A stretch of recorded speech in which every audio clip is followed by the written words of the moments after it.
Thinking about buying a car soon and stuck between going electric or sticking with gas? You're not alone. The EV market is growing fast, but gas cars aren't going away just yet. So let's break down the real pros and cons, no corporate nonsense, and figure out what's actually better for your next car.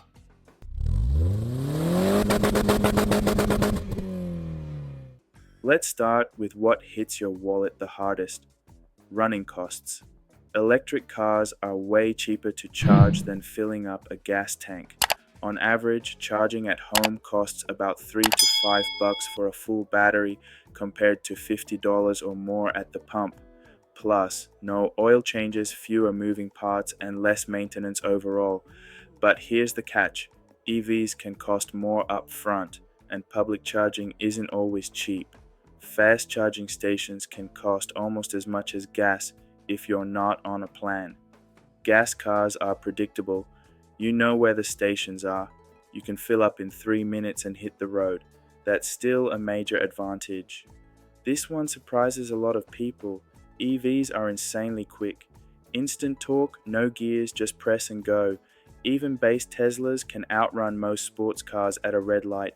But if you're a car enthusiast, you know there's something missing. The sound, the shifting, the engine character. Gas cars give you that raw connection to the road that EVs just can't match.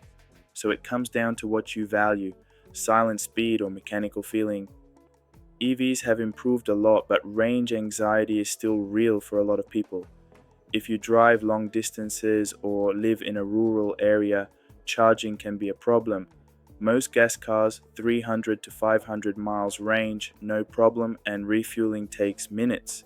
EVs, you might get 200 to 300 miles, but charging can take 30 minutes to hours unless you have a level 2 charger at home. If you don't, that's another cost to factor in. EVs are actually super reliable. Way fewer moving parts, no oil, no transmission, no timing belt to snap. Brake wear is low too because of regenerative braking. But when something breaks, it's expensive, and you might have to wait for parts or deal with fewer qualified mechanics. Gas cars have been around forever. Parts are cheap, every mechanic knows them, but they do need more regular maintenance. You trade convenience for familiarity. So, what's better? If you want low running costs, daily commuting, and low maintenance, an EV is a smart, quiet, and clean ride, especially if you can charge at home. But if you care about driving feel, road trips, or long-term reliability, a gas car still offers more freedom and less range anxiety. Honestly, there's no perfect answer. It comes down to your lifestyle, your budget, and what you care about behind the wheel. Are you team electric or team gasoline? Drop your thoughts in the comments. I read them all. Smash that like button if this helped you think differently, and subscribe if you want more real car talk. No fluff, no fanboy nonsense.